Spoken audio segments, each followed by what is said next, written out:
কুয়াশা।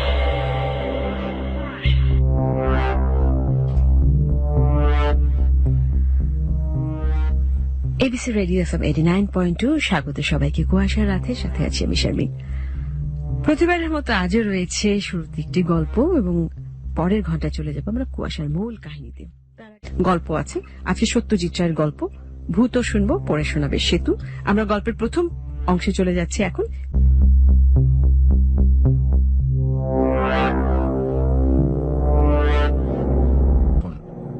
হাসি আর হাততালিতে হল মুখর হয়ে ওঠে। প্রশ্নটা উপর দিকে চেয়ে করে উত্তরটা শোনার ভঙ্গিতে মাথাটা একটু হেট করে নেন অক্রুর বাবু। তিনি নিজেই যে উত্তরটা দিচ্ছেন সেটা বোঝার কোনো উপায় নেই, ঠোঁট একদম নড়ে না। নবীন তাজ্জব বনে গিয়েছিল, এ জিনিস শিখতে না পারলে জীবনে বৃথা। অক্রুর চৌধুরী কি ছাত্র নেবেন না? নবীনের পড়াশোনায় আগ্রহ নেই, হায়ার সেকেন্ডারি পাশ করে বসে আছে বছর দিনেক, আর পড়ার ইচ্ছে হয়নি। বাপ নেই, কাকার বাড়িতেই মানুষ। কাকার একটা প্লাইউডের কারখানা আছে, তার ইচ্ছে নবীনকে সেখানেই ঢুকিয়ে দেন। কিন্তু নবীনের শখ হলো ম্যাজিকের দিকে, হাত সাফাই, রুমালের ম্যাজিক, আংটির ম্যাজিক, বলের ম্যাজিক, এসব সে বাড়িতেই অভ্যেস করে বেশ খানিকটা আয়ত্ত করেছে। কিন্তু অক্রুর চৌধুরীর ভেন্ট্রিলোকুইজম দেখার পর সেগুলোকে নিরামিষ বলেই মনে হচ্ছে। ফাংশনের উদ্যোক্তাদের কাছেই নবীন জানল যে অক্রুর বাবু থাকেন কলকাতার অ্যামহার্স্ট লেনে। পরদিনই ট্রেনে চেপে কলকাতায় এসে সে সোজা চলে গেল যাকে গুরু বলে মেনে নিয়েছে তার বাড়িতে। গুরু কিন্তু বাদ সাধলেন। কি করা হয় এখন? প্রথম প্রশ্ন করলেন ভেন্ট্রিলোকুইস্ট।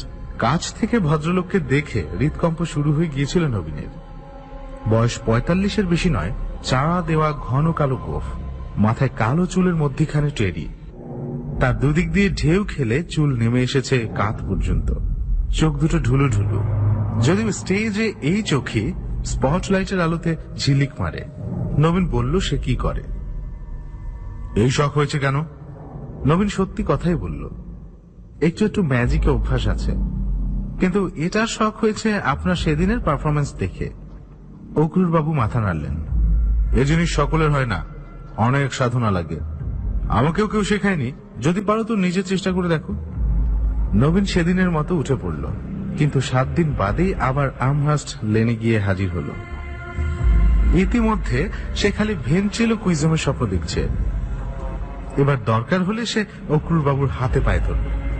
কিন্তু এবার আরো বড় বিপর্যয়। এবার অক্রুর বাবু তাকে একরকম বাড়ি থেকেই বের করে দিলেন। বললেন, আমি যে শেখাবো না সেটা প্রথমবারই তোমার বোঝা উচিত ছিল। সেটা বোঝনি মানে তোমার ঘটে বুদ্ধি নেই। বুদ্ধি না থাকলে কোনো রকম ম্যাজিক চলবে না, এ ম্যাজিক তো নয়। প্রথমবারে নবীন মুষড়ে পড়েছিল, এবারে তার মাথা গরম হয়ে গেল।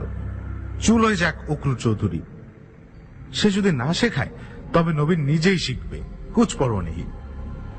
নবীনের মধ্যে যে এতটা ধৈর্য আর অধ্যাবসায় ছিল সেটা সে নিজেই জানত না। কলেজ স্ট্রিটে একটা বইয়ের দোকান থেকে ভেন্ট্রিলোকুইজম সম্বন্ধে একটা বই কিনে সে শুরু করে দিল তার সাধনা। মোটামুটি নিয়মটা সহজ। প বর্গের অর্থাৎ প ফ ব ভ ম কেবল এই কটা অক্ষরের উচ্চারণ করার সময় ঠোঁটে ঠোঁট ঠেকে, ফলে ঠোঁট নাড়াটা ধরা পড়ে বেশি। এই কটা অক্ষর না থাকলে যে কোনো কথাই ঠোঁট ফাঁক করে অথচ না নাড়িয়ে বলা যায়। কোনো কথায় প বর্গের অক্ষর থাকলে সেখানেও উপায় আছে।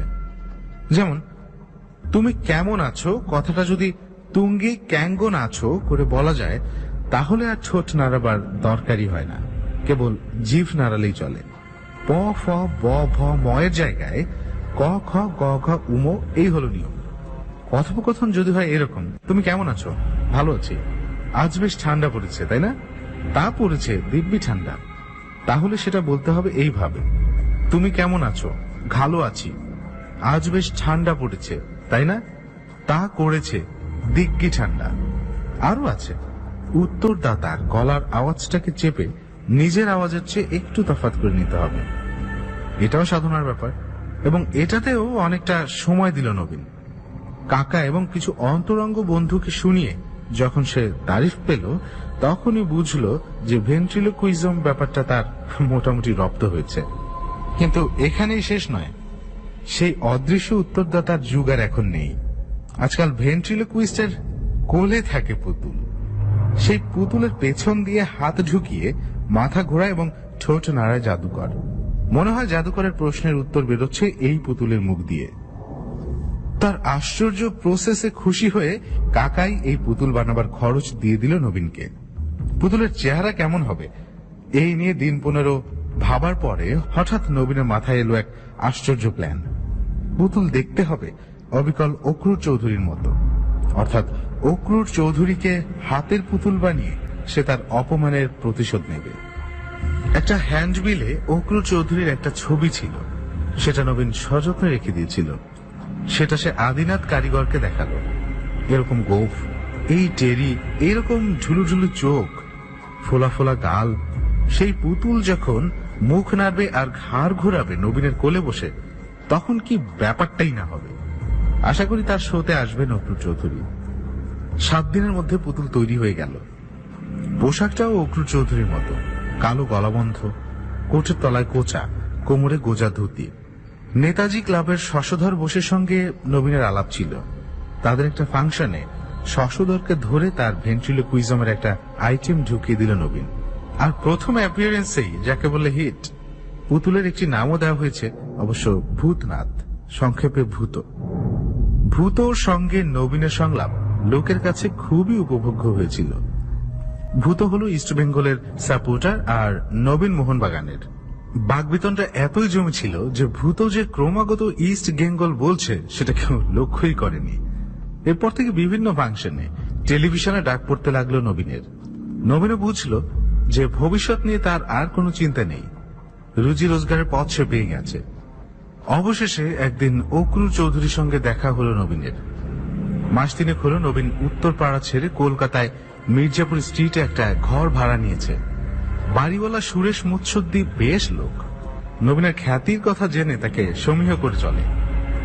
সম্প্রতি মহাজাতি সদনে একটা বড় ফাংশনে নবীন এবং ভূত প্রচুর বাহবা পেয়েছে। ফাংশনের উদ্যোক্তাদের মধ্যে আজকাল নবীনকে নিয়ে কারাকারি পড়ে গেছে।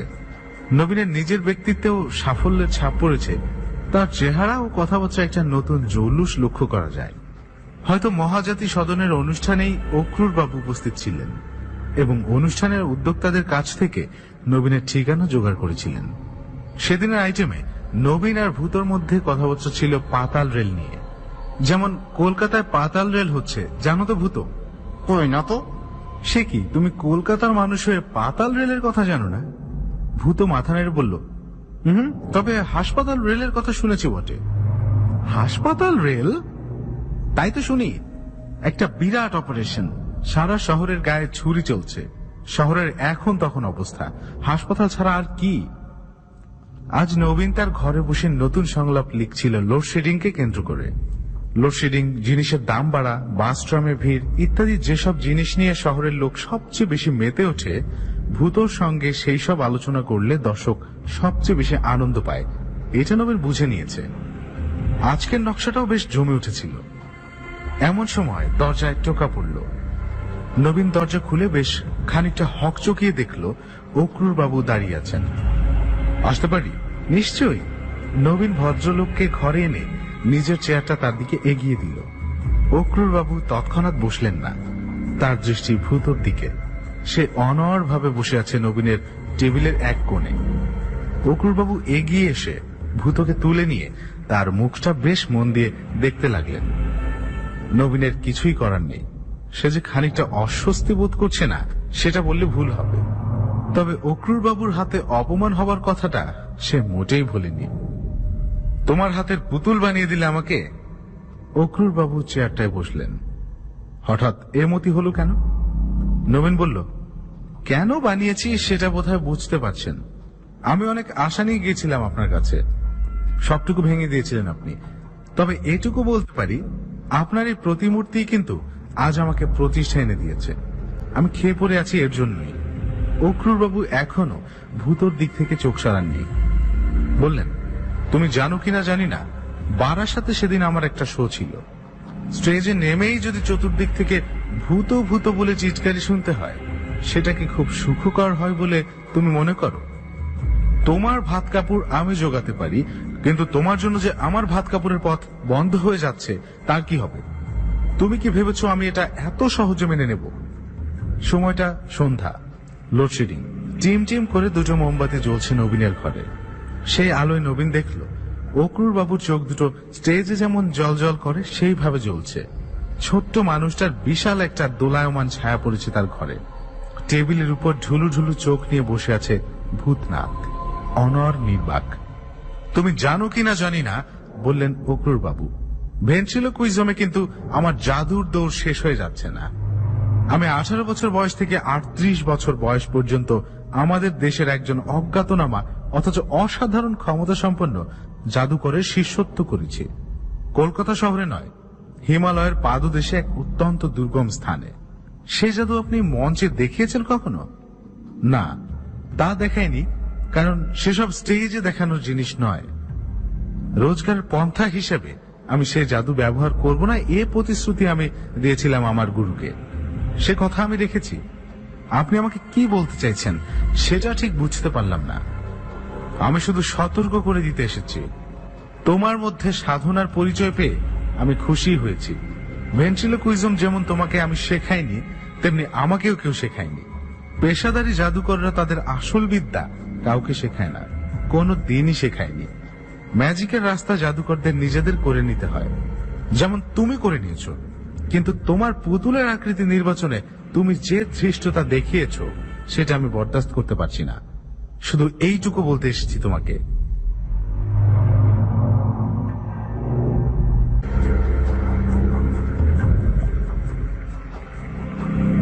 অক্রুর বাবু চেয়ার ছেড়ে উঠে পড়লেন। তারপর ভূতনাথের দিকে চেয়ে বললেন, আমার চুল আর গোফ এতদিন কাঁচা ছিল, এই সবে পাকতে শুরু করেছে। তুমি দেখছি সেটা অনুমান করে আগে থেকেই কিছু পাকা চুল লাগিয়ে রেখেছ। যাক, তাহলে আমি আসি। অক্রুর বাবু চলে গেলেন। নবীন দরজাটা বন্ধ করে দিয়ে ভূতনাথের সামনে এসে দাঁড়ালো। পাকা চুল ঠিকই, দু একটা পাকা চুল ভূতনাথের মাথায় এবং গোফের রয়েছে বটে। এটা নবীন এতদিন লক্ষ্য করেনি।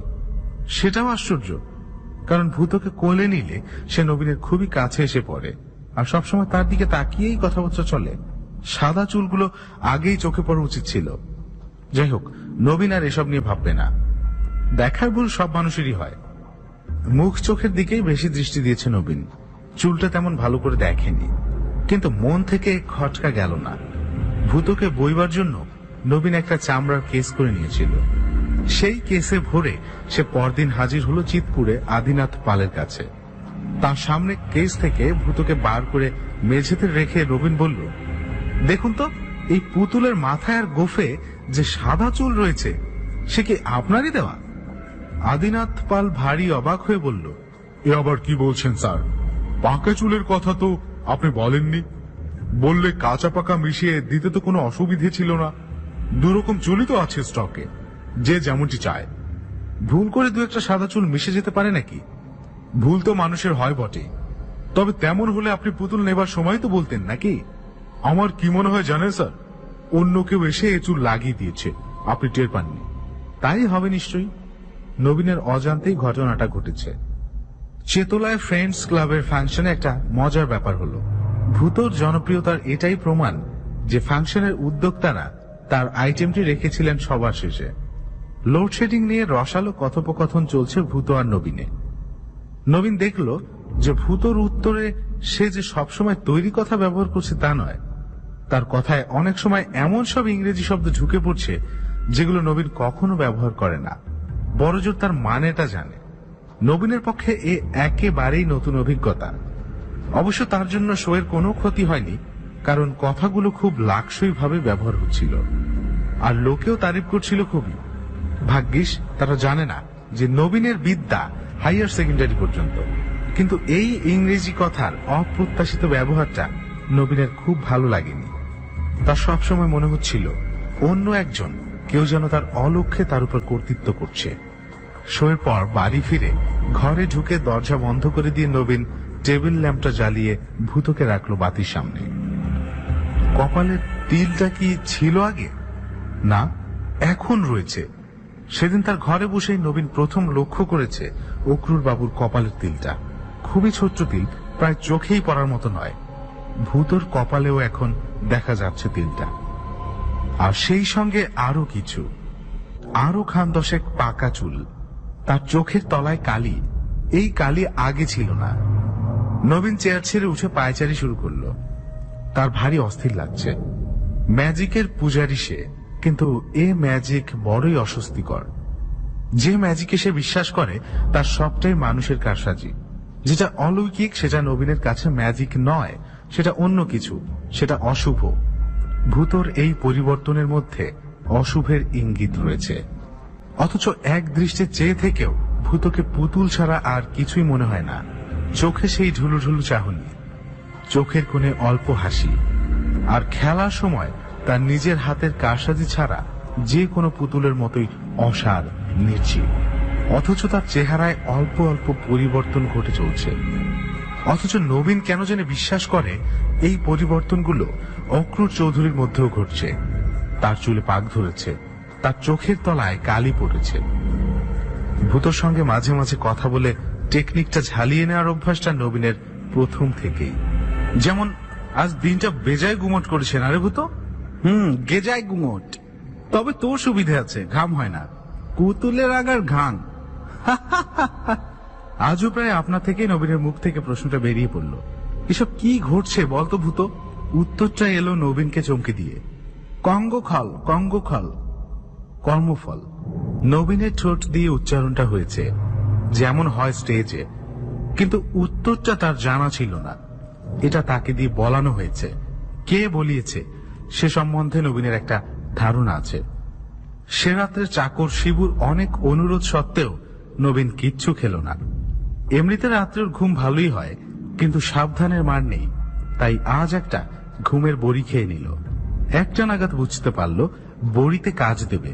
হাত থেকে পত্রিকাটা নামিয়ে রেখে হাত বাড়িয়ে টেবিল ল্যাম্পটা নিভিয়ে দিতেই চোখের পাতা বুঝে এলো। ঘুমটা ভেঙে গেল মাঝরাত্রে। ঘরে কে কাশলো? সে নিজে কি? কিন্তু তার তো কাশি হয়নি। অথচ কিছুক্ষণ থেকেই যেন খুক খুক শব্দ শুনতে পাচ্ছে সে। ল্যাম্পটা জ্বালালো নবীন। ভূতনাথ সেই জায়গাতেই অনড় বসে আছে, তবে তার দেহটা যেন একটু সামনের দিকে ঝোঁকা, আর ডান হাতটা ভাঁজ হয়ে বুকের কাছে চলে এসেছে। নবীন ঘড়িতে দেখল 3:30। বাইরে পাহারাওয়ালার লাঠির ঠকঠক। দূরে কুকুর ডাকছে। একটা পেঁচা কর্কশ্বরে ডাকতে ডাকতে উড়ে গেল তার বাড়ির উপর দিয়ে। পাশের বাড়িতে কারোর কাশি হয়েছে নিশ্চয়ই। আর জানালা দিয়ে হাওয়া এসে ভূতর শরীরটাকে সামনে ঝুঁকি দিয়েছে।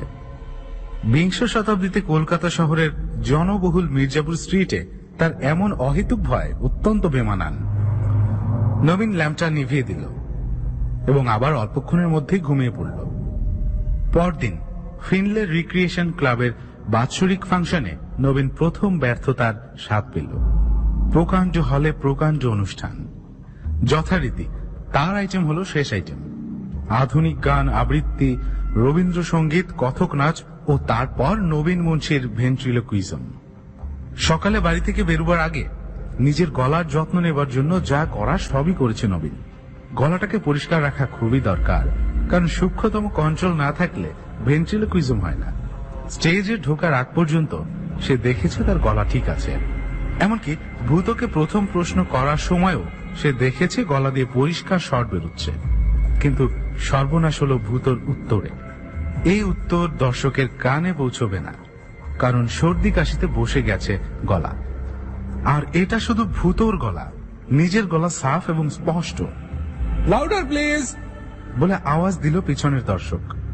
সামনের দর্শক অপেক্ষাকৃত ভদ্র, তাই তারা আওয়াজ দিলেন না।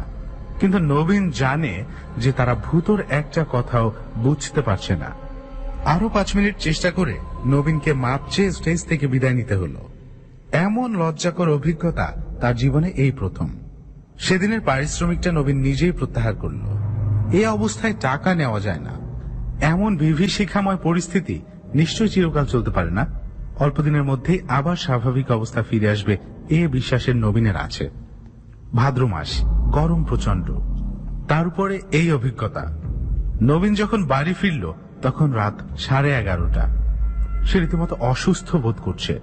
এই প্রথম ভূতর উপর একটু রাগ অনুভব করছে সে, যদিও সে জানে ভূত তারই হাতের পুতুল। ভূতর দোষ মানে তারই দোষ। টেবিলের উপর ভূতকে রেখে নবীন দক্ষিণের জানালাটা খুলে দিল। হাওয়া বিশেষ নেই, তবে যেটুকু আসে, কারণ আজ শনিবার, রাত 11টার আগে পাখা চলবে না। নবীন মোমবাতিটা জেলে টেবিলে রাখতেই একটা জিনিস দেখে তার হাত পা ঠান্ডা হয়ে গেল। ভূতর কপালে বিন্দু বিন্দু ঘাম। শুধু তাই না, ভূতর গালে চকচকে ভাবটা আর নেই। ভূত শুকিয়ে গেছে, আর ভূতর চোখ লাল। এই অবস্থাতেও নবীন তার পুতুলের দিকে আরো দুপা না গিয়ে পারল না।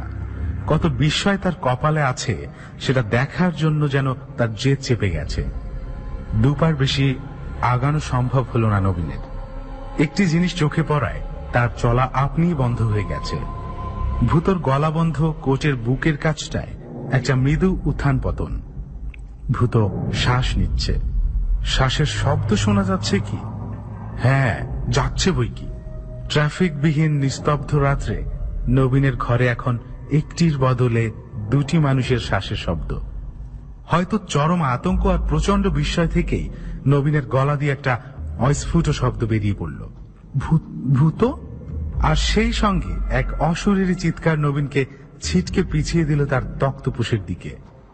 ভূত নয়, আমি অক্রুর চৌধুরী। নবীন জানে যে সে নিজে এই কথাগুলো উচ্চারণ করেনি, কণ্ঠস্বর ওই পুতুলে। অক্রুর চৌধুরী কোনো এক আশ্চর্য জাদু বলে ওই পুতুলকে সরব করে তুলেছেন। নবীন চেয়েছিল অক্রুর চৌধুরীকে তার হাতের পুতুল বানাতে। এই জিনিস নবীন চায়নি। এই জ্যান্ত পুতুলের সঙ্গে এক ঘরে থাকা নবীনের পক্ষে অসম্ভব। সে এখনই কি যেন একটা হলো। একটা শ্বাসের শব্দ কমে গেল কি? হ্যাঁ, ঠিক তাই। ভূত আর নিঃশ্বাস নিচ্ছে না। তার কপালে আর ঘাম নেই। তার চোখের লাল ভাবটা এখন নেই। চোখের তলায় আর কালি নেই। নবীন খাট থেকে উঠে গিয়ে ভূতকে হাতে নিল। একটা তফাৎ হয়ে গেছে কেমন করে জানি এই অল্প সময়ের মধ্যেই। ভূতর আর মাথা ঘোরানো যাচ্ছে না, ঠোঁট আর নাড়ানো যাচ্ছে না। যন্ত্রপাতিতে জ্যাম ধরে গেছে। আর একটু চাপ দিলে মাথাটাকে ঘুরবে। চাপ বাড়াতে গিয়ে ভূতর মাথাটা আলগা হয়ে টেবিলে খুলে পড়ল। পরদিন সকালে সিঁড়িতে নবীনের সঙ্গে দেখা হলো বাড়িওয়ালা সুরেশ মুৎসুদ্দির। ভদ্রলোক অভিযোগে সুরে বললেন, কবে মশাই, আপনি তো আপনার পুতুলের খেলা দেখালেন না একদিন আমাকে। সেই যে ভেন্টিক্লোজিয়াম নাকি? পুতুল নয়, বলল নবীন। এবার অন্য ম্যাজিক ধরব। আপনার যখন শখ আছে তখন নিশ্চয়ই দেখাবো, কিন্তু হঠাৎ এই প্রসঙ্গ কেন? আপনার এক জাত ভাই যে মারা গেছে দেখলুম কাগজে, অক্রুর চৌধুরী। তাই বুঝি? নবীন এখনো কাগজ দেখেনি। কিভাবে মারা গেলেন? হৃদরোগে, বললেন সুরেশ বাবু। আজকাল তো শতকরা 70% রোগী মারা যায় ওই রোগে। নবীন জানে, খোঁজ নিলে নির্ঘাত জানা যাবে। মৃত্যুর সময় হল গতকাল রাত 12:10।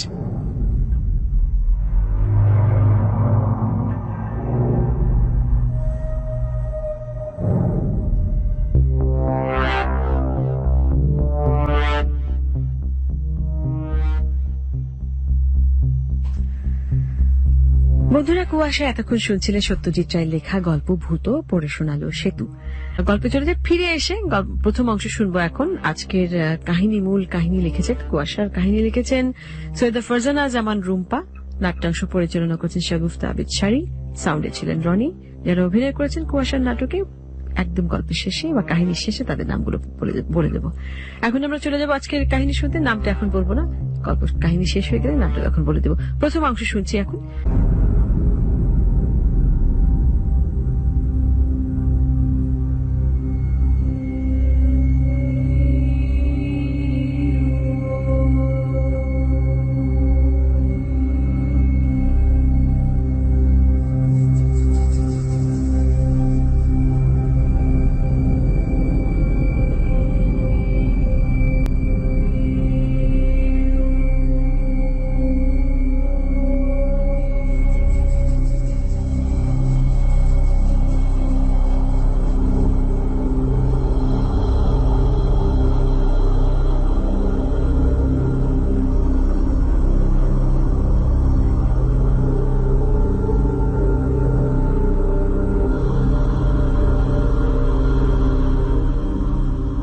যা দেখা যায় তা সত্য নাও হতে পারে, আবার যা দেখা যায় না সেটাই হয়তো কোনো সত্য। আমরা কি আসলেই আমাদের পাশে বসে থাকা মানুষটাকে চিনি, অথবা যার সাথে রোজ দেখা হয় তার সম্বন্ধেই বা কতটুকু জানি? এভাবে যে কত অজানার মাঝে আমাদের বসবাস, কত অজানাকে আগলে বেঁচে চলা, এমনই এক রূঢ় সত্য নিয়ে আজকের কুয়াশা।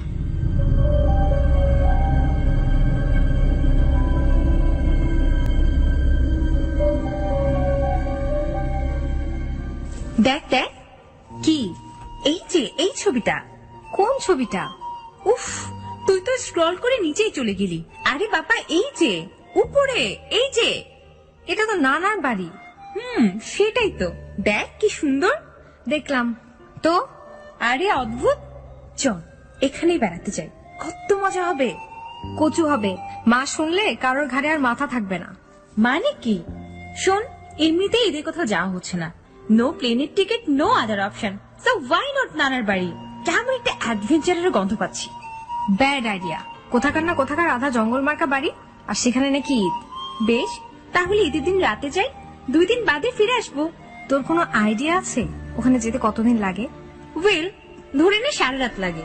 সেটা তেমন কোনো মেজর ইস্যু না। আর কে কে যাবে? মাকে গিয়ে বল। মা যাবে না, আই এম শিওর। সে দেখা যাবে, তবে সাদি আর সাবি তো যাবেই। উফ, অসহ্য দুইটা ছেলে। তোকে তো আর কেউ বিয়ে করতে বলছে না এদের দুজনকে। তারপরও এদের সাথে ট্রিপ। আচ্ছা যাও, দেখছি আমি। আপাতত তুমি মাকেই সামলাও। আমি কেন সামলাবো? আরে বাবা, মানে মাকে বলো। আইডিয়া তোর, তুই মাকে বলবি, আমি কেন বলবো? প্লিজ আপু। কিছু দরকার হলে আপু, ভালো সিস্টেম তো। ঠিক আছে, এরপরে পিৎজা ট্রিটটা আমার, চলবে? আচ্ছা আচ্ছা, এত ঘুষ না দিলেও চলবে, আমি বলবো। থ্যাংক ইউ আপু। যা ভাগ।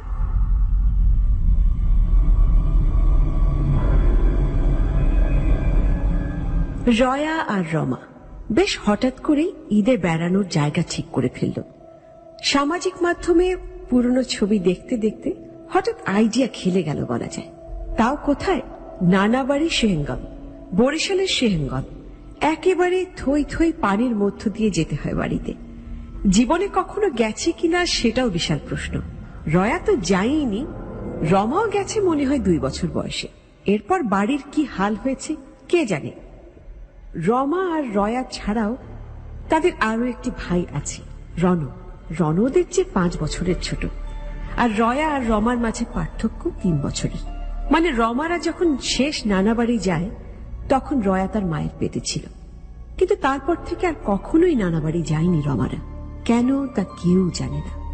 রমা প্রায়ই ভাবে মাকে কথাটা জিজ্ঞেস করবে, কিন্তু করে না। মা আবার ভীষণ বদমেজাজি। বাবা ঠাট্টা করে তাকে ডাকেন বরিশাইলা ডাকাত বলে। মা তাতে আরো খেপে যায়। তারপর আবার বাবাই কিভাবে যেন মাকে সামলে নেয়। এটা একটা অদ্ভুত রসায়ন দুজনের মধ্যে। বাবার কোনো একটা জাদু আছে, যে জাদুর বলে মাকে অনায়াসে কাবু করে ফেলতে পারে। বিয়ের 1 বছরের মাথায় রমার জন্ম। সেই হিসেবে বাবা মায়ের বিয়ে হয়েছে 24 বছর। এখনো সেই রসায়নের রহস্য বোঝা দেয়। যাই হোক, রমা যখন দায়িত্ব নিয়েছে তখন কাজটা করতেই হবে। মানে মাকে বলতে হবে ঈদ নানা বাড়ি করার কথা। দেখা যাক মায়ের উত্তর কি হয়।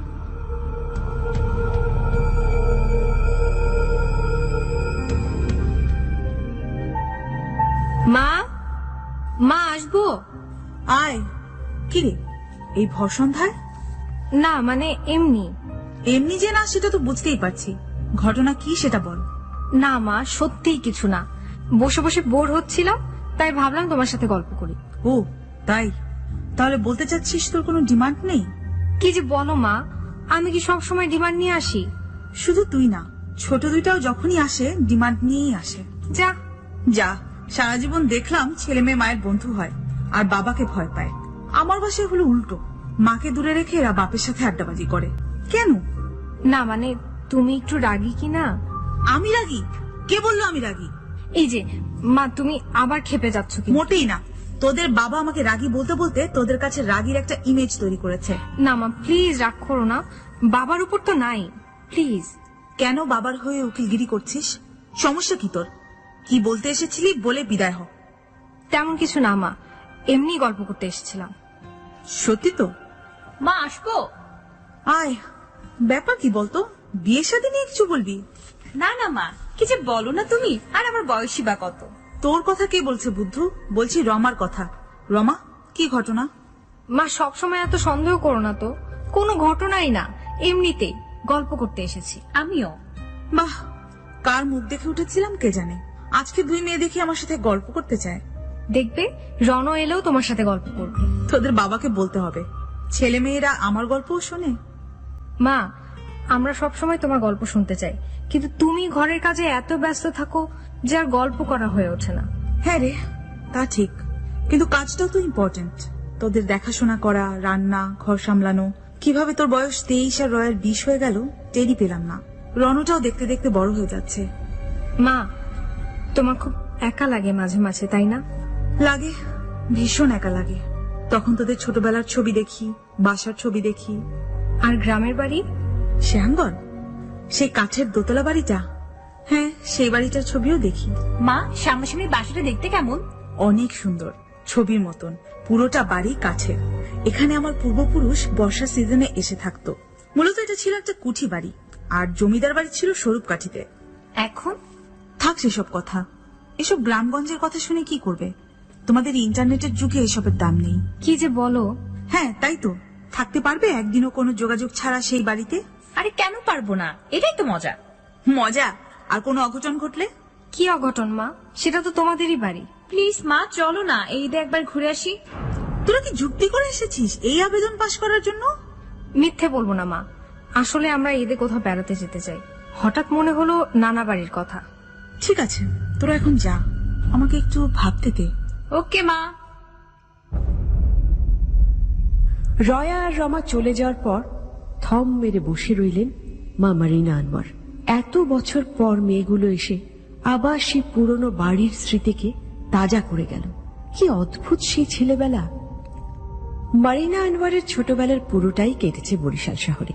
সেই কুঠি বাড়ি যাওয়া হয়নি একদম, ওখানে কেউ থাকতো না। আর মারিনা আনোয়ারের জন্ম হতে হতে রাজ্য পাটও সব চুকে বুকে গেছে। ছিল শুধু রাজ্যের নিদর্শন বাড়িগুলো। পূর্বপুরুষরা ইচ্ছে করেই বাড়িগুলো বিক্রি করেনি, পরের প্রজন্ম দেখবে বলে। সেই দেখার জন্য মারিনা আনোয়ার সেহেঙ্গল গিয়েছিলেন বিয়ের পর, কোলে 2 বছরের রমা আর পেটে অনাগত রয়াকে নিয়ে। আর তারপর মারিনা আনোয়ারের চিন্তায় ছেদ ঘটল। দরজায় বেল, নিশ্চয়ই রমা বা রয়া দরজা খুলে দিয়েছে। 2 মিনিট বাদে ঘরে ঢুকল রয়া রমার বাবা সাদেক আনোয়ার। এই বয়সও পেটানো শরীর, নিয়মিত জগিং করেন, সকালে হেলথি ব্রেকফাস্ট, দুধ, ডিম, কলা, রাতে রুটি, আর দুপুরে শুধুই সবজি। আর চোখে মারিনার দিকে তাকালেন সাদেক আনোয়ার, তারপর পোশাক পাল্টালেন। মারিনা আনোয়ার এই বয়সেও মুগ্ধ দৃষ্টিতে সাদেক আনোয়ারের পোশাক পাল্টানো দেখলেন। লোকটার মাঝে জার্ম আছে নিশ্চিত, না হলে তাকে এভাবে আয়ত্তে রাখা কখনোই সম্ভব ছিল না। মারিনার দিকে তাকিয়ে হাসলেন সাদেক আনোয়ার। হাসার মাঝে কেমন যেন একটা তাচ্ছিল্য দেখতে পেল মারিনা। ভাবলেন কিছু বলবেন না, কিন্তু পরে মনে হলো যা হয় হবে, বলে দেখতেই হবে ফলাফল কেমন হয়। সেই আসার পর থেকে দেখছি কিছু একটা ভাবছো। কি ভাবছো বলো তো? ভাবছি এবার ঈদে একটু ঘুরতে গেলে কেমন হয়। আমরা প্রতি ঈদেই ঘুরতে যাই মারিনা। না মানে, ধরো অন্যদিকে। কোন দিকে? সেহাঙ্গল। তোমার কি হয়েছে বলো তো? এত কিছু রেখে তুমি সেহাঙ্গেল যেতে চাও? তোমার কি মনে নেই? অবশ্যই মনে আছে, তারপর আসলে রয়া যেতে চায়। আর রমা? ও নিজেও চায়। আমি কোনো বাড়তি ঝামেলা চাই না। তুমি আমাকে খুব ভালো করেই চেনো। আমি চাই না আমার সেই রূপ তোমার বা আমার মেয়ের সামনে আসুক। আসবে না। আর তুমি যদি অন্য কোনো চিন্তা করে থাকো তাহলে ভুলে যাও।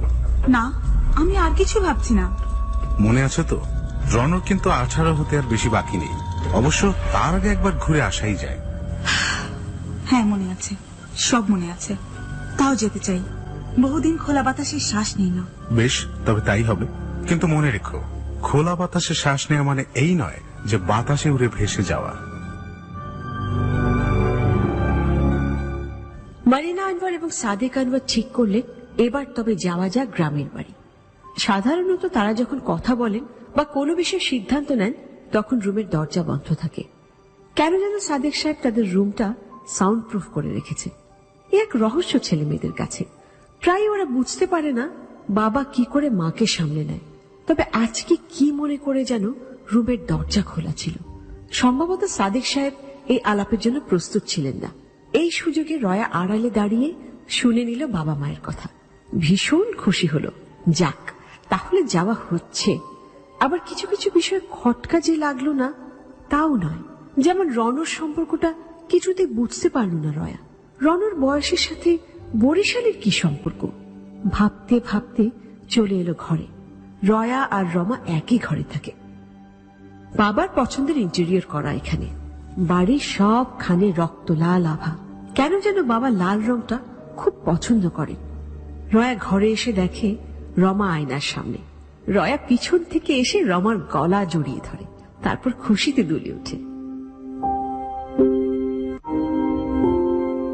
কি আবার কি চাই? কেল্লা ফতে।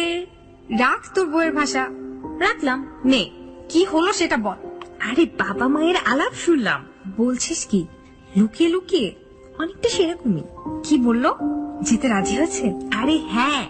বাহ, বাবা এত সহজে রাজি হয়ে গেল। হলো তো। আমিও বেশ অবাক হচ্ছিলাম। বাবা সাধারণত এত সহজে পারমিশন তো দেয় না। তাই একটা জিনিস লক্ষ্য করেছিস? কি বলতো? তোর আর আমার চেহারায় কোনো মিল নেই। রয়া, এই কথাটা তুই 1000 বার বলেছিস। আয়নার সামনে থাকলেই বলিস। বলি, কিন্তু অবাকও হই। কেন মিল নেই? সব ভাই বোনদের চেহারায় মিল থাকে না। তোর চেহারা তো মায়ের মতো, আর তোরটা বাবার। এই জন্যই কি বাবা বললেন? কি বললেন? কিছু না, থাক।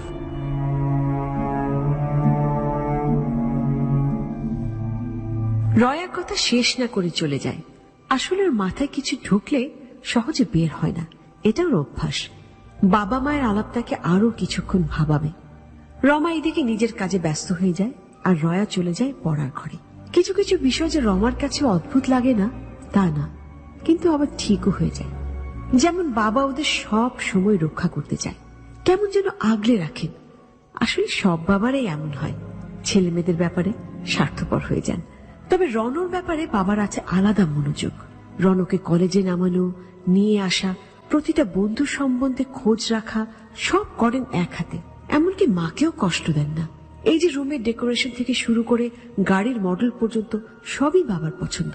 বাবার মায়ের সাথে বেশ গল্প করা হয় বলে বাইরেও যে খুব ভালো বন্ধু হয়েছে তা না, ঘরেই সবাই বেশি সময় কাটায়। এমনকি সামাজিক মাধ্যম ব্যবহার করার ক্ষেত্রেও আছে বেশ বড় ধরনের রেস্ট্রিকশন। যাই হোক, কি হবে সেটা দেখা যাবে। আপাতত বেড়ানোটা হোক। বাবা যেহেতু রাজি হয়েছে তার মানে যাওয়া হবে। তবে কবে যাবে এটা এখন ঠিক করতে হবে। ঈদের আর মাত্র 10 দিন বাকি। এখন কোনো লঞ্চ পাওয়া যাবে কিনা সেটাও প্রশ্ন। রমা বসে বসে আকাশ পাতাল ভাবতে থাকে, আর ওদিকে রয়া ভাবতে থাকে অন্য কিছু। এই যে মাকে তারা এত ভয় পায়, আসলে তো সব কন্ট্রোল করে বাবা, তাহলে মাকে কেন ভয় পায়?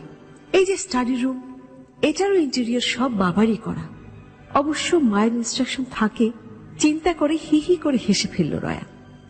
এই রুমে রয়াদের সব পুরনো আমলের আসবাব, সেই কোন আমলের আয়না, একটা বুকশেলফ, পুঁথি টাইপের বইপত্র, আরো কত কি। একটা আলমিরা আছে যা হয়তো জীবনেও খোলা হবে না। মাঝে মাঝে রয়া আলমিরাটা খুলতে যায়, আবার ভয়ও লাগে যদি মা বকা দেন। আজ কি মনে করে আলমিরার সামনে গেল। ও মা, কপাটে দেখি তাজা হাতের ছাপ। কি খুললো এই পুরনো আলমিরা? অবাক হয়ে ঠায় দাঁড়িয়ে রইল রয়া।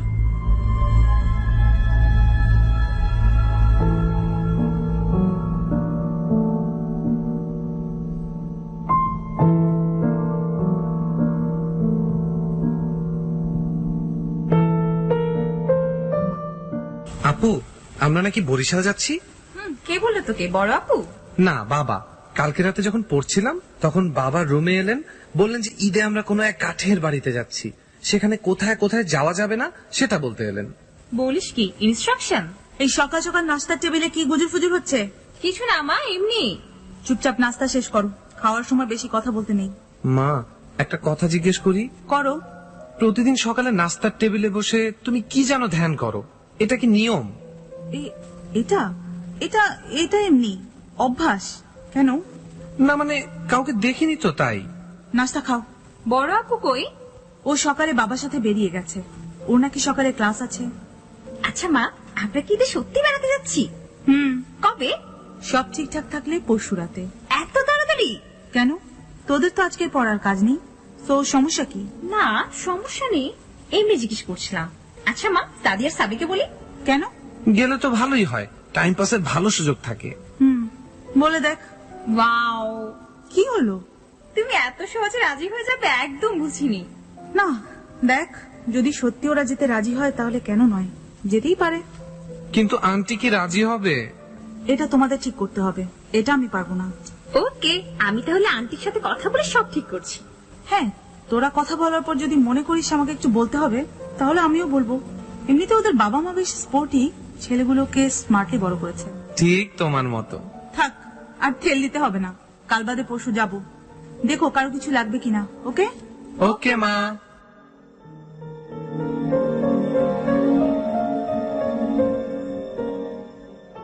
সাদি আর সামি আসলে ওদের পাশের বাসায় থাকে। রয় আর রনুর বন্ধু বলা যায়, কারণ সামির বয়স রয়ার মতো আর রনুর সাথে একই ক্লাসে পড়ে সাদি। জন্মের পর থেকে আরেকটি ব্যাপার রয়ারা লক্ষ্য করেছে, কেন যেন আত্মীয়দের বাসায় যাওয়া মা খুব একটা পছন্দ করেন না, বিশেষ করে বাবার আত্মীয়র বাসায়। কদাচিৎ 2-3বারই দেখা হয়েছে ফুপু বা 2 চাচার সাথে। ওনারা একেবারেই গ্রামের মানুষ, পিরোজপুর এলাকার। কেমন যেন থমথমে চেহারা তাদের। ঢাকায় এলে বাবা বাইরে থাকার ব্যবস্থা করে দেন, নিজেই আপ্যায়ন করেন। খুব বেশি হলে রনকে নিয়ে যান দেখা করতে। রয়াকে তো নেয়নি না, রমাকেও নিতে চান না। সেবার খালি জোর করে তার ফুপুর সাথে দেখা করতে গেল রয়া। কালো শাড়ি পরা ফুপুকে দেখে মনেই হয় না ওনার বয়স 40-এর উপরে। গ্রামের মানুষ হলেও বেশ শুদ্ধ উচ্চারণে কথা বলার চেষ্টা করে, অনেকটা হুমায়ুন আহমেদের চরিত্রগুলোর মতো। আর খুব ধীরে ধীরে কথা বলেন। ওরা গেলেও মা কিন্তু কখনোই যান না।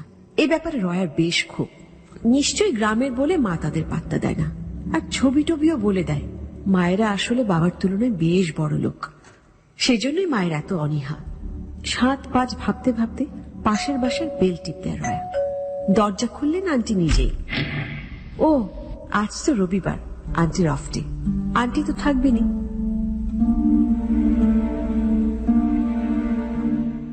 আরে রয়া, কিন্তু সামি তো বাসায় নেই। কেন আন্টি, আমি কি আপনার সাথে কথা বলতে আসতে পারি না? ওরে বাবা, অফকোর্স পারো, বেশ কথা শিখেছে তো। আরে জার্নালিস্ট আন্টি পাশে বাসে থাকলে সবাই এমনিতে কথা শিখে যায়। বেশ মাস্কা মারা হচ্ছে না? কি চাই বলো, পুডিং খেতে চাও? আপনার হাতের পুডিং, উফ, আর না তো করাই যায় না। তবে আরেকটা জিনিসও না যায়। বলে ফেলো। এবারে ঈদে আমরা না সবাই নানা বাড়ি যাচ্ছি। সামি আর সাদিও যদি যেত তাহলে না মন্দ হতো না। কিন্তু তুমি তোমার বাবা মাকে কি জিজ্ঞাসা করেছো? উনারাই তো বললেন আপনার সাথে কথা বলতে। বলো কি, কবে? পরশু। কিন্তু এত কম সময় টিকিট পাওয়া যাবে? আন্টি, ওরা তো আমাদের গেস্ট, আপনাকে কোনো ঝামেলাই নিতে হবে না, আমরা সব ম্যানেজ করে রেখেছি, আপনি শুধু পারমিশনটা দিবেন। তাহলে তো ভালোই হয়, আমাদের দুজনেরও বেশ ঈদ হয়ে যাবে। আমি না হয় তোমার আঙ্কেলের কাছেই চলে যাব। আরে ভালোই তো আন্টি, মাঝে মাঝে আপনি যা মজা করে কথা বলেন। মাঝে মাঝে? আরে না, অলওয়েজ। যা ভাগ, রাতে খেতে এসো তোমরা 3 জন, আজ স্পেশাল মেনু আছে। Okay aunty. মাঝে মাঝে রয়া বুঝতে পারে না রমা কেন এই দুটো ছেলেকে পছন্দ করে না। সামি আর সাদি দুজনেই বেশ ভালো ছেলে, কোনটামের ধারে কাছে নেই। তাদের বাবা থাকেন উগান্ডা না কোন দেশে যেন, কি এক চাকরি করে, আসেন 2 বছরে একবার। আন্টি নিজেই যান দেখা করতে। এবারও মনে হয় এমনই ইচ্ছা, তা না হলে এত সহজে রাজি হতেন না।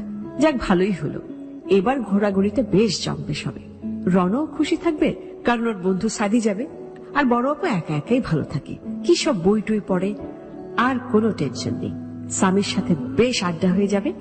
আজকে কোনো ব্যস্ততা না থাকায় বেশ ভালোই কাজ গুছিয়ে নিয়েছে রয়া। ভাবতেই ওর মনটা ভালো হয়ে যাচ্ছে। রন আর রমার ক্লাস শেষ হবে আজ, সো তারপর আগামীকাল ব্যাগ গুছিয়ে একদম রেডি থাকতে হবে। উফ, কি যে মজা লাগছে না, অসামেস্ট।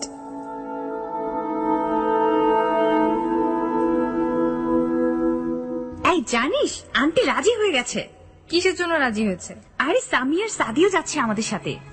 উফ, কেন? আরে কেন যে তুমি ওদের পছন্দ করো না আপু?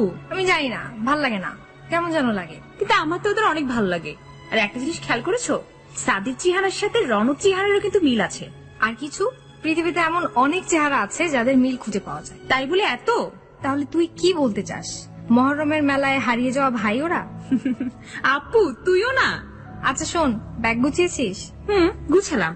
আর জানিস, একটা মজার ঘটনাও লক্ষ্য করলাম। কি ম্যাডাম শার্লক হোমস? আমাদের লাইব্রেরির সেই পুরনো আলমারিটা আছে না, সেটা বাবা বা মা কেউ খুলেছিল। বলিস কি? তুই দেখেছিস ভেতরে কি আছে?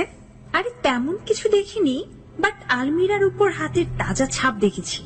সেটা ঘর পরিষ্কারের সময় মায়ের হাত পড়ে যেতে পারে। ওহ তাই তো, সেটা আমি খেয়াল করিনি। অতএব শার্লক হোমসগিরি ছেড়ে এবার কাজের কথায় আসেন। রাতে খাবার টেবিলে বসে যাওয়ার বিষয়টা আলাপ করতে হবে, তা না হলে কিন্তু আমাদের সব প্ল্যান মাঠে মারা যাবে। টিকিটই যদি না পাওয়া যায়? তুই না খালি অলক্ষণে কথা বলিস। কেন তুই আমাকে একবার তুই আর একবার তুমি বলিস? বিকজ আই লাভ ইউ আপু। আহ্লাদ জামাত। এই রে, ভুলেই গেছিলাম। কি? আজ তো পাশে পাশে আমাদের তিনজনের রাতে খাবার দাওয়াত। তো বাবা আসলেই চা খেতে খেতে আলাপ করতে হবে। কিসের দাওয়াত? আরে কি জানো, স্পেশাল মেনু। আচ্ছা এখন যা এখান থেকে, মাত্র বাইরে থেকে এলাম, একটু জিরিয়ে নি। বাবা এক্ষুনি চলে আসবেন। ওকে।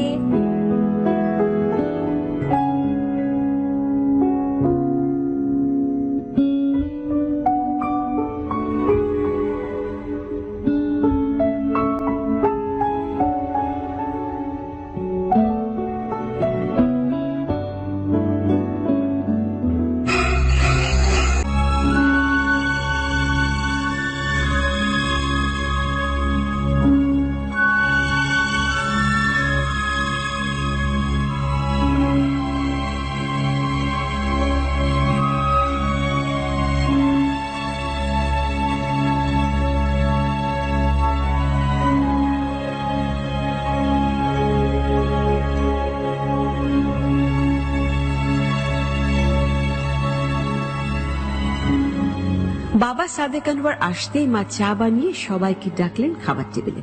বাসায় থাকলে সবাইকে একসাথে খেতে হয়, আর তখন বাবা এবং মা কিছুক্ষণ নীরব হয়ে থাকে। বিষয়টা বেশ অদ্ভুত লাগে ওদের কাছে। রয়া অনেকবার জানতে চাইলেও রমা বা রনু কখনোই কিছু জানতে চায় না এই ব্যাপারে। আজও তাই রনু আর রয়া এসে দেখে মা বাবা নীরব হয়ে আছে, দুই হাত মুষ্টিবদ্ধ, চোখ বন্ধ, সামনে খাবার। এমন সময় রমা এসে ঢুকলো ঘরে।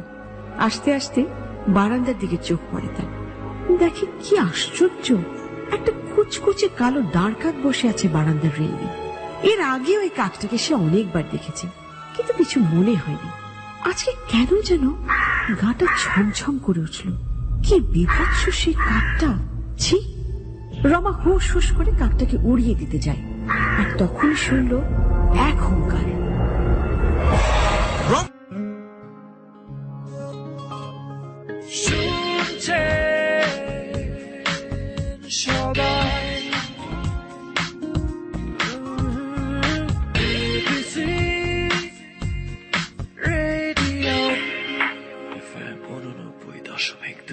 This track was downloaded from FusionBD.com.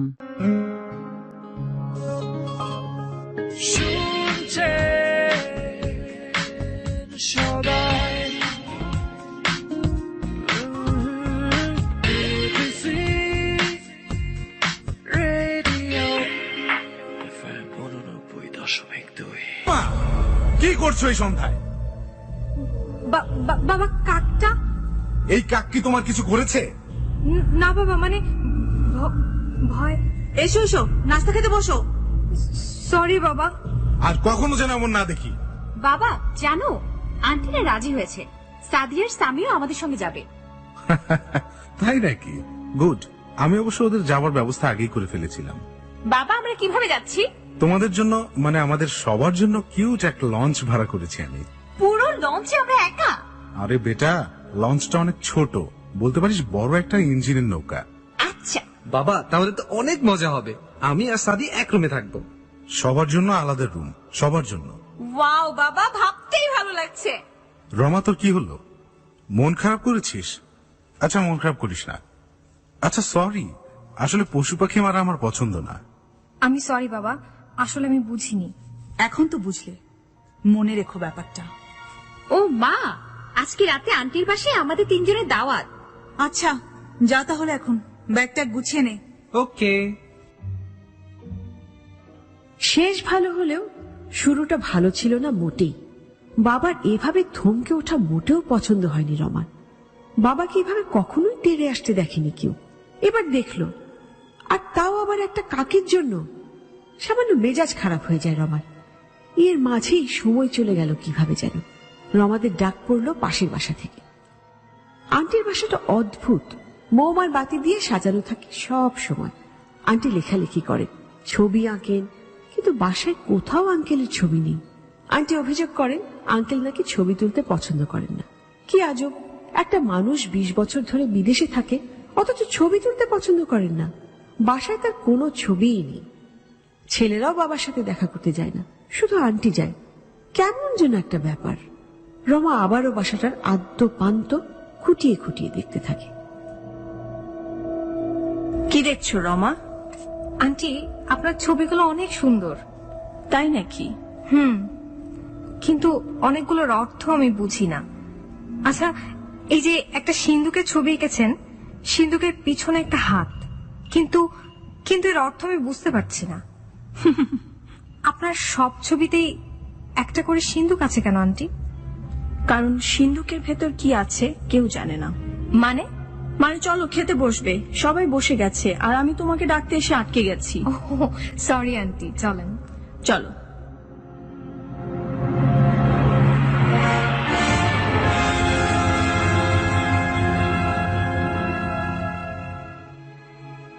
বেশ হই হুল্লোড়ের মাঝে একদিন কিভাবে যেন কেটে গেল। শেষ মুহূর্তে কেনাকাটার ধুম, ঈদের আগে মার্কেটের চাপাচাপিতে বিপর্যস্ত রয়া আর রমা কোনো মতে শপিং শেষ করলো। অবশেষে এলো সেই মাহেন্দ্র খান। সকাল সকাল ঘাটে পৌঁছে ওরা দেখে সামনে কি কিউট একটা বোট। এটাকে লঞ্চ বলা যাবে না মোটেই, এটা হলো লঞ্চের ছোট ভাই। এটা মনে করে নিজেরাই হাসাহাসি শুরু করলো। হই চই করে সবাই উঠলো লঞ্চে। সে বিশাল অবস্থা, সবার জন্য আলাদা আলাদা রুম, তারপরও 7-8টা রুম খালি। বাবা কিছুতেই বাইরের মানুষ অ্যালাউ করবেন না, তাই তাড়াতাড়ি করে লঞ্চ ছাড়া হয়ে গেল। দেখতে দেখতে মাঝ নদীতে চলে এলো লঞ্চটি। বিশাল বিশাল ঢেউ তাড়িয়ে ছুটেই যাচ্ছে লঞ্চটি, গিয়ে থামবে একেবারে বাড়ির ঘাটে। এককালে বিশাল জমিদার হওয়াতে এখন আর কিছু থাকুক না থাকুক, একটা ঘাট তো আছে নিজেদের। সবকিছু ঠিকঠাক থাকলে আগামীকাল সকাল নাগাদ পৌঁছে যাবে ওরা নানা বাড়িতে। একটু দেরি হবে, কারণ মাঝপথে আবার ওদের এক চাচাও উঠবেন কোন এক ঘাট থেকে যেন। সব মিলিয়ে বেশ ভালোই লাগছে রমার। অনেক দিন পর এমন আউটিং। এমনিতে ওরা দেশের বাইরে যায় ঈদের সময়, কিন্তু শপিং আর খাওয়া ছাড়া আর কিছুই হয় না। এবার বরং বেশ একটু অ্যাডভেঞ্চার টাইপ হচ্ছে, বেশ ভালোই লাগছে। সামি আর রয়া কি যে গল্প করছে কে জানে, আর সাদি রণ বাইনোকুলার দিয়ে কি যেন দেখার চেষ্টা করছে। মাঝে মাঝে নিজেকে একটু আলাদা মনে হয় রমার। বাবাও কেমন যেন এড়িয়ে চলে তাকে, মনে হয় চেহারায় মিল নেই বলে। এটা মনে করে নিজেই হাসল রমা। এটা আসলে কোনো যুক্তিই না। ভাবতে ভাবতে আকাশের দিকে চোখ পড়তেই চমকে উঠল রমা। সেই বিটকেলে দাঁড় কাক এখানেও তাদের পিছু নিয়েছে। কি আশ্চর্য, কি আশ্চর্য! ধ্যাত, নিশ্চয়ই বাবা খাবার দেয়, না হলে এমন ভাবে পিছু নেওয়ার তো কথা না। রমা ভ্রু কুচকে পিছনে তাকিয়ে ভরকে গেল। দেখে বাবা এক দৃষ্টিতে তার দিকে তাকিয়ে আছে। কি অদ্ভুত, এভাবে বাবা এসে দাঁড়ালো কখন? এরপর কাক দিয়ে বাবাকে কিছু বলল রমা, তারপর পাশ কাটিয়ে চলে এলো রুমে। একটা বই নিয়ে শুয়ে পড়লো বিছানায়। কাল সকালে একেবারে নানা বাড়ি গিয়ে বের হবে রমা, তার আগে আর বেরই হবে না। চলে এসছি। ওয়াও, কয়টা এসে পৌঁছালাম রে? এখন বাজে 7:30। ওরে বাবা, ভালোই হলো, বেশ গোসল টোসল দিয়ে ঘুমানো যাবে। যে গরম পড়েছে, আমি কিন্তু পুকুরে নামবো। আমিও। আরে, ঘাটে লঞ্চ লেগে গেছে? এতক্ষণে তুমি এটা বলছো? হ্যাঁ, লেগে গেছে, আর এখনই নামতে হবে। এই যে তোমরা দেখি সবাই উঠে পড়েছ, যার যার ব্যাগ নিজেরা বহন করতে হবে কিন্তু। সে তো বটেই। দাঁড়িয়ে আছো কেন তোমরা? নামো। ও আচ্ছা, এ হলেন তোমাদের মুখির চাচা। মাঝে একটা ঘাট থেকে উনি উঠেছেন, আমাদের সাথে থাকবেন এই 4 দিন। ভালোই হলো। তাহলে চল নামি। সাবধানে নেমো, পিছলে পড়ে যেও না যেন। ওকে।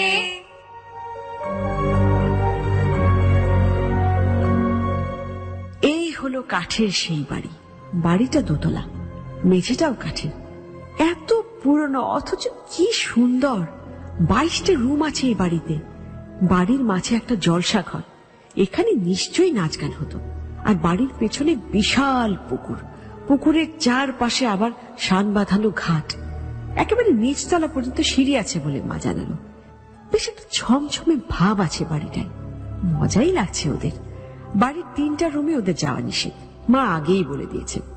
পশ্চিমের 3টা ঘরে, ওখানে সব পুরনো আসবাব রাখা, কিন্তু এই আসবাবগুলো না দেখার অনেক শখ রয় আর রমার। ওরা যুক্তি করে ফেললো একবার লুকিয়ে হলেও যাবে রুমগুলোতে। আর ওদিকে নামতে বাবা কেমন যেন গম্ভীর হয়ে গেলেন।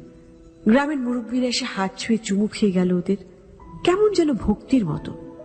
এমন হাল কখনোই দেখেনি রয় আবার রমা, আর দেখবেই বাকি করে। ওরা কখনোই নানা বাড়ি আসেনি। ওদিকে ব্যাগ ট্যাগ গুছিয়ে পুকুরের পাড়ে চলে এসেছে রণ, সামি, সামি। এই চল চল নেমে পড়ি। কিন্তু আমি যে সাঁতার জানি না। কেন যে সাঁতার জানিস না বুঝতেই পারি না বাবা। এবার ঢাকায় গিয়ে কিন্তু সবার আগে সাঁতার শিখবি। আর এখন আপাতত ওই সিঁড়িতে গিয়ে দাঁড়া। যা যা, ঠিক আছে? এখানেই থাকবি, আর কোমর সমান পানির নিচে কিন্তু একদম নামবি না। ওকে। এই রণ, তুইও নামবি না। আমার কেন যেন মনে হচ্ছে আমি সাঁতার পারবো। জীবনে কখনো সাঁতার শিখেছিস যে এখন সাঁতার পারবি? পারবো মনে হয় আপু। আরে নেমে যা, আরে আমি আর ভাই আছি না, কোনো টেনশন নেই। সাবধান রণ, মা কিন্তু খুব বকবে যদি আমরা কোনো অঘটন ঘটিয়ে ফেলি। আপু নো টেনশন। সিঁড়িতে দাঁড়িয়ে দাঁড়িয়ে রয় অবাক হয়ে দেখে রণ কি সুন্দর পানিতে ঝাঁপ দিয়ে সাঁতার কাটা শুরু করে দিয়েছে। হঠাৎ তার গায়ে কাঁটা জাগলো মনে হয়। এটা কি করে সম্ভব? যে কোনোদিন সাঁতার কাটতে পারে নাই, সে কিভাবে এক মুহূর্তে সাঁতার কাটা শিখতে পারলো? ওদিকে পুরো বিষয়টা বারান্দায় দাঁড়িয়ে দেখছে রমা। এতদিন ধরে অনেক কিছুই মনে ধাঁধার সৃষ্টি করেছিল, আজ কেমন যেন আরো সন্দেহ দানা বেঁধে উঠছে। অনেক কিছুই তার কাছে তার 23 বছরের জীবনে খোলাসা হয়নি, আর আজও হবে বলে মনে হয় না। তবে সবকিছু ছাপিয়ে তার মনে একটাই কৌতূহল উকিঝুঁকি মারছে, আর সেটা হলো পশ্চিমের 3টা ঘর। আচ্ছা, কি আছে ওই ঘরে? আর কেনই বা ওই ঘরে যাওয়া নিষেধ? কিন্তু যেতে তো হবেই, এবং তা আজ রাতেই। আর এর মাঝে রয় এক চিৎকারে হুঁশ ফিরল রমার। রয় কিভাবে যেন গলা পানিতে পড়ে গেছে আর ভয়ে চিৎকার শুরু করেছে। রয় দেখল কোনো ভয় নেই, বাকি 3জন চলে এসেছে ওকে বাঁচাতে। রণ ভুস করে ডুব দিল, আবার জেগে উঠল।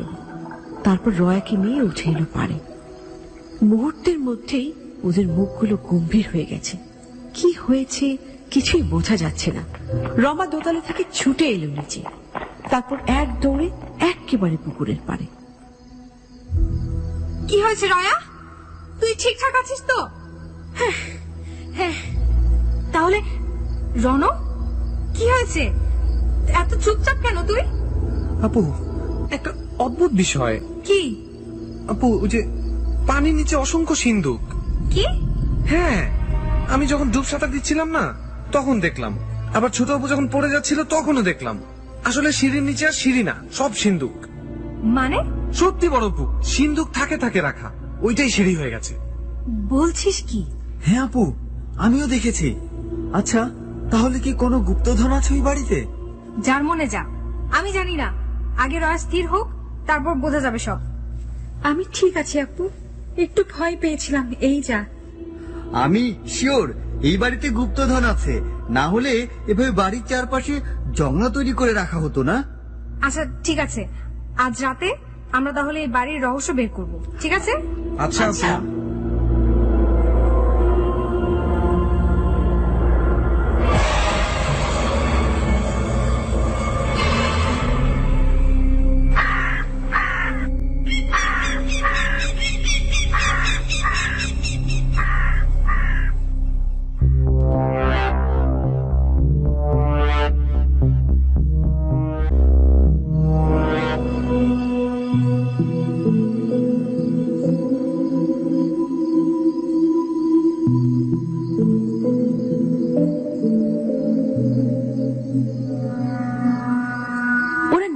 রহস্য ভেদ করার ব্যবস্থা করলো বটে, কিন্তু এখানে যে আরো রহস্য আছে তা কেউ ঘুণাক্ষরেও টের পেল না।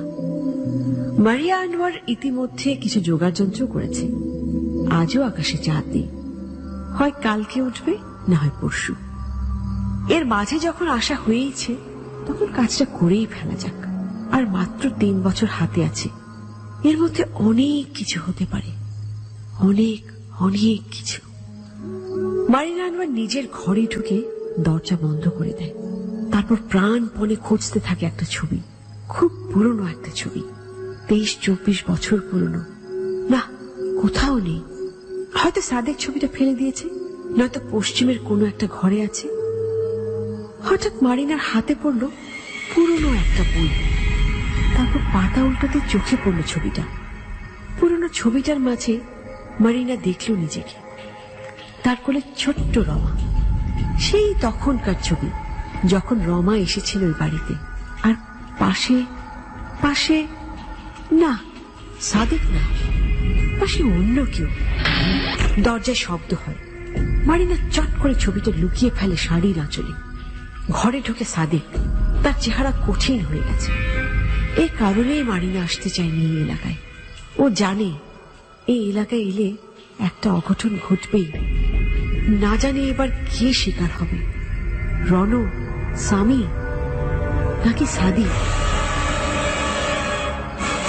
কি করছো? কই কিছু না তো।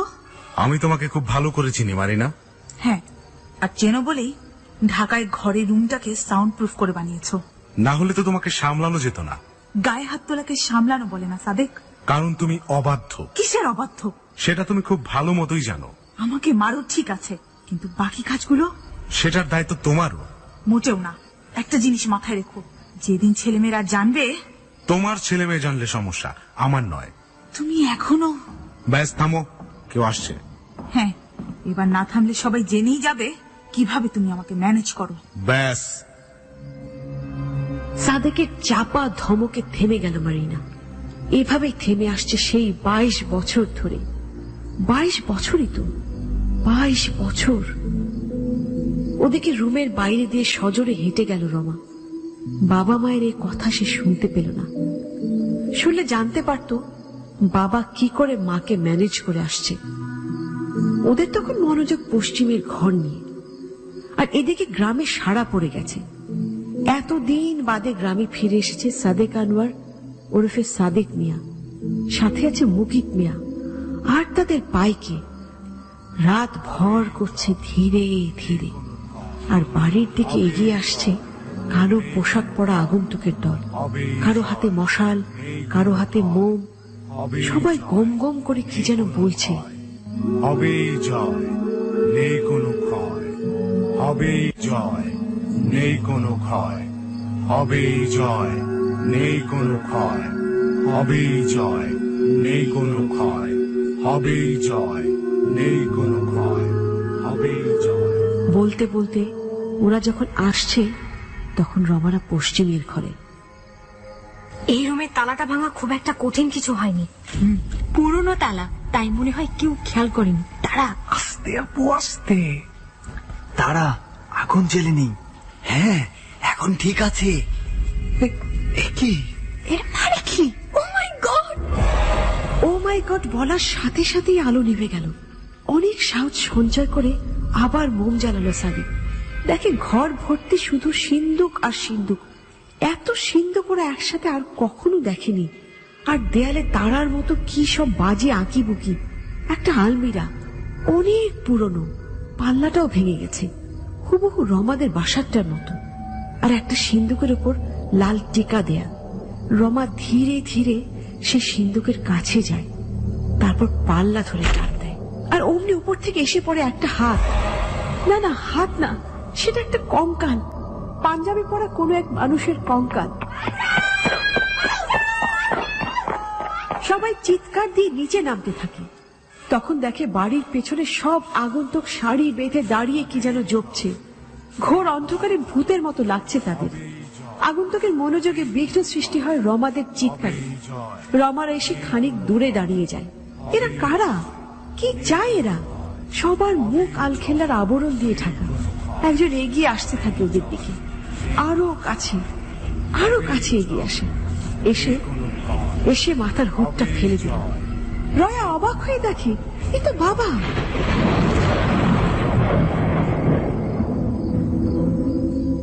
বাবা, এসো, তোমরাও এসো। না, তোর না আসলেও চলবে। রণ, সাদি, এসো। ওরা এবার ভয় কাঁপতে থাকলো। রণ আর সাদি সম্মোহনের মতো এগিয়ে গিয়ে ওদের সাথে হাত ধরে দাঁড়ালো পুকুর পাড়ের পাশে, আর বলতে লাগলো একই কথা। নেই কোনো ক্ষয়, হবেই জয়। নেই কোনো ক্ষয়, হবেই জয়। নেই কোনো ক্ষয়, হবেই জয়। নেই কোনো ক্ষয়, হবেই জয়। নেই কোনো ক্ষয়। এগিয়ে গেল রয়ারাও। শুধু রমা একা বোকার মতো ফ্যাল ফ্যাল করে দেখছে সেই দৃশ্য। আর এর মাঝে ঘটলো এক ঘটনা। এদের মাঝ থেকে একজন হঠাৎ শূন্যে ভেসে উঠল। রমা চিৎকার দিল। সে মানুষটা হাওয়া ভর করে ভেসে এলো ঠিক পুকুরের মাঝে। আর তখন স্বামী, হ্যাঁ স্বামী তো শূন্যে ভেসে উঠে এলো পুকুরের মাঝ থেকে। ও পুকুরে কোথা থেকে এলো? হতভম্ব রমা ভাবছে সে ভাসমান মানুষটা স্বামীকে পুকুরের ধূপ করে আবারও ফেলে। আর তখন ঠিক দমকা বাতাসে মুখের কাপড় সরে যায়। রমা অবাক হয়ে দেখে তো পাশের বাসার আন্টি। রমা ছুটে যায় বাবার দিকে। কি হচ্ছে কিছুই বুঝতে পারছে না। সে কিছু না বুঝে একটা ইট তুলে নিল নিজের হাতে, তারপর সজোরে মারলো বাবার দিকে। বাবার মাথায় লাগলো ইটটা। না, ব্যথা পেল না বাবা, বরং সে তেড়ে আসতে থাকলো রমার দিকে। বাবার এই মুহূর্তে কেউ দেখেনি, কেউ। রমা এক পা দুপা করে পেছচ্ছে, আর ঠিক তখনই সূর্যের আলোক ছটা এসে পড়লো রমার মুখে। মুহূর্তে পুকুর পাড়ে সবাই হাওয়া হয়ে গেল। স্বামী পানিতে পড়ে গেল, সবাই মিলিয়ে গেল যেন হাওয়ায়। ততক্ষণে ধ্যান ফিরে এলো রমার। এই কি অবস্থা হচ্ছে, কি হচ্ছে? মা কই? দৌড়ে রমা মায়ের ঘরে যায়। গিয়ে ওর চোখ একেবারে ছানা বড়া হয়ে যায়। মা, তোমাকে এভাবে বাঁধলো কে? আগে আমার হাত খোল, এখান থেকে বের হই, তারপর। মা, ওই ঘরে সিন্ধুকে কঙ্কাল, পুকুরে সিন্ধু, পুকুর পাড়ে শয়তানের পূজারী। মা, আন্টিও আছে ওদের সাথে। কি হচ্ছে এসব? বলছি তো, সেই আন্টি আমাদের সাথেই এসছে। আগে খোল আমাকে, তারপর বলছি। রয়রা কোথায়? পুকুর পাড়ে, সবাই অজ্ঞান। চল। মাকে এভাবে দেখে রমা আরো অবাক হয়ে গেল। এইভাবে পশুর মতো করে বাঁধা, আবার মুখে রুমালও গোজা ছিল। কিন্তু মা কিছুর উত্তর দিলেন না। সোজা চলে এলেন পুকুর পাড়ে। সাবধানে চারপাশ দেখলেন। না, সাদিক নেই। নিশ্চয়ই রাতভর উপাসনা করে ক্লান্ত। এই সুযোগ মারিনা সবাইকে জাগিয়ে দেয়। রণ আর সাদি যেন ঘরে আছে। ওভাবে ওদের টেনে স্বামী আর রয়াকে কোনো মতে ধরে রমা আর মারিনা ছুটতে লাগলো। যেভাবেই হোক এখন পুলিশ স্টেশনে যেতেই হবে, আর রাতের আগেই ছাড়তে হবে এই সেহেনগঞ্জ। পুলিশ পুরোটা বাড়ি ঘিরে ফেলেছে। পুকুর থেকে তোলা হলো না হলেও 150 সিন্দুক, আর সবগুলোতেই কঙ্কাল। আর সেই লাল টিকা সিন্দুকটা খুলতেই পাঞ্জাবে পড়া কঙ্কালটা পড়ে গেল মাটিতে। মারিনা সেই কঙ্কাল ধরে কাঁদতে লাগলো। কিন্তু আর দেরি করার উপায় নেই। ওরা রওনা দিল ঢাকার উদ্দেশ্যে, একেবারে নতুন কোনো ঠিকানায়। আর যাওয়ার পথে মা দিল রমার সব উত্তর। সাদিক তোমার বাবা না, তোমার বাবা শহীদ, যার কঙ্কাল ছিল সিন্ধুকে। তোমাকে 1 বছরের কোলে নিয়ে আমি আসি এই বাড়িতে বেড়াতে। আমার পূর্বপুরুষ জমিদার থাকলেও কোনো রাজত্ব ছিল না, তাই বাড়িগুলো টিকিয়ে রাখতে তারা সাহায্য নেয় শয়তানের পূজারী। ওরা বলে এই বাড়ি তারা রক্ষা করবে, বিনিময়ে তাদের উত্তর পুরুষদের জন্ম দেয়াতে হবে। তোমার বাবাকে ওরাই খুন করে আমার সাথে সাদিকের বিয়ে দেয়। সাদিকের ঘরে জন্ম নেয় রয়া আর রণ। এই জন্যই আমাদের চেহারার কোনো মিল নেই। হ্যাঁ, আর পরে আরেক পূজারী এসে পাশের বাসায় ঠাঁই নেয়। ওর ঘরে হলো সাদি। স্বামী ওদের সন্তান না, ওদের টার্গেট ছিল তোমাকে বিয়ে দিয়ে আবার আরেক সন্তানের জন্ম দেয়াবে। এভাবে 100 সন্তান হলে অমর হবে সেই গ্রামের মানুষ। আর সিন্ধুকের লাশ? সিন্ধুকের লাশ হলো ওদের বলি। উফ মা, আর আমরা ভাবতাম তুমি খেপাটে, কিন্তু এখন দেখি এমনই হয় মা, যা ঘটে তা পুরোপুরি চোখে দেখা যায় না। আর ওরা? স্বামীকে আমি বলেছি, রয়া আর রনকেও বলবো। শুনেছি পুলিশ এতক্ষণে সাদিককে ধরে ফেলেছে। এর মাঝেই আমাদের বাসা বদলে দিতে হবে। যাক মা, তাহলে ভালোই হলো।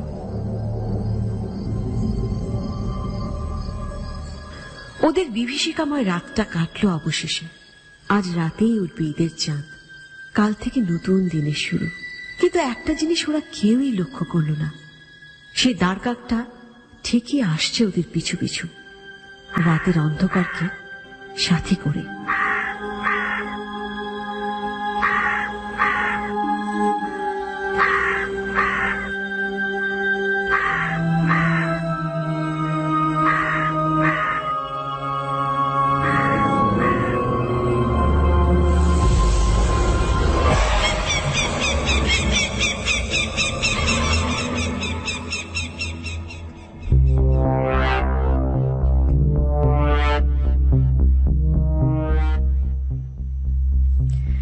শেষ হলো আজকে কুয়াশার মূল কাহিনী। আর এখন বলছি আজকের কাহিনীর নাম হচ্ছে সিন্দুক।